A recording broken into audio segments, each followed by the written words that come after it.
rin ako nakadungaw sa aming bintana, pinagmamasdan ng bawat pagsayaw ng mga bulaklak at puno na dulot ng malamig na hangin. Tinitignan ng kalangitan, ang eroplano na parang ibon na dumadaan.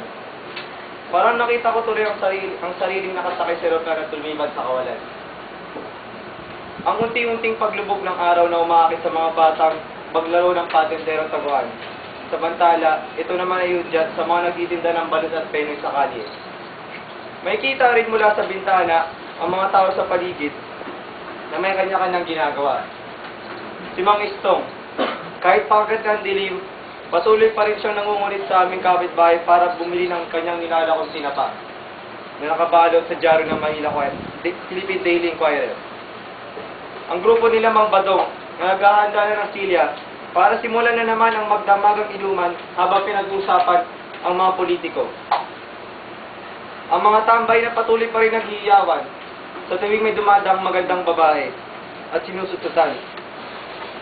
Si Aling Mary na nagmamanicure kay Aling Chabeng na may tindahan sa kalapit na bahay. Nakilala ko silang lahat sa kakatitig sa kanila mula sa bintana. Tila magulo ang buhay sa labas. Kasi palagi na lang ako nakakita ng iba't ibang gulo. Sabunatan, away kung saan-saan, at mga malulutong na mura, at malulutong na mga mura na kasing luto na kinakain ko chicharon ngayon. Walang magawa si Chairman, dahil kasama rin siya sa kaguluhan na ito. Si Chairman na wala na namang damit at pinagmamalaking tattoo niyang Scorpio malapit sa kanyang kilikili. Kaya, hindi ko rin maisip lumabas ng bahay dahil sa mga putang inang to. Bukod sa kaya ng nanay ko, tinatamad na din ako. Gusto ko na lang ang laruin. Laruin siya. Laruin si Ultraman. Gusto ko na lang panoorin ng mga tao mula dito sa bintana at tignan kung paano sila mabuhay. Kaya madalas ko na makausap ang sarili sa kawalan at ulit paglaruan si Ultraman. Si Ultraman lang ang nakita kong kaibigan. Siya lang talaga. Pagkagaling ko na eskwelahan, bahay kaagad ng diretso. Kaya sa eskwelahan, tila maingay ako. Tila sa eskwelahan ko rin nabubuhos lahat ang kaingayan ko, kaya naman madalas ipatawag si Mama dahil sa kadaldalan ko. Tawag sa akin ng mga klase ko, malibog. Pero totoo naman. Habang ako'y nakatitig sa labas, may tumawag sa akin bata, sabay bato sa akin ng isang matigas na bagay.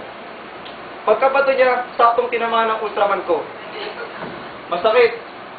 Hoy, baba ka nga dyan, labas ka nga mongolin na tsakolero. Oo nga, bakla ka ata eh. Sinagot ko siya, putang ina mo, ba't mo ako tinawag na bakla tapos tatawagin ako ng kaibigan mong tsakolero? Di ko alam ang trick nila. Napilitan akong bumaba at lumabas ng aming bahay para patunayan matigas ang Ultraman ko. At matigas ang pagkalalaki ko. Tulog ang lahat, maliban sa TV na tulog ang lahat, maliban sa TV na nakatulugan nila Mama at Papa. Daan-daan kong sinara ang pinto at ang gate. Pagkataba sa labas, kumumbat sa akin ang mga batang nang-aasar sa akin kanina nung batang nang-aasar sa akin kanina nung nasa bintana pa ako ng tsakolero at bakla. Gusto lang pala nila akong ayain maglaro. Maglaro ng ano. Ay, wait lang. Pasok ka na. Kakaiba ang pakiramdam. Habang nakitingin ng ibang chismosa ng ilang ata ako nakita mo lumabas. Hindi ko mapaliwanag. Iba pala ang nakikita ko mula sa bintana sa naranasan ko ngayon. Sandali lang. Unti-unting nangulong ko si Ultraman. Para pala ako nakulong sa aming bahay. At ang bintana lamang ang aking mata sa mundo. Kapag sinarado na ang bintana, para na rin sinarahan ako ng mundo. Si Ultraman lang ang masaya dahil madilim.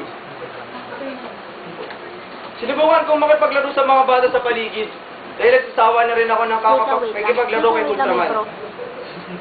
Abang nakatitig pa rin ang iba sa akin. Nadapa ako. Nasugatan. Umagos ang dugo. Lumabas ang langaw. Lumabas ang tren. Nagmisa ang pare. Umagos ang dugo mula sa hita. Mahapdi, pero tila wala akong nararamdaman. Sabay kong narinig ang isang bulyaw na nagagaling sa pasilyo namin. Ang nanay ko pala, ang kontrabita kong nanay. Pero ngayon, nalaman kong iba pala ang mundo kapag iyong naranasan kaysa natitigan.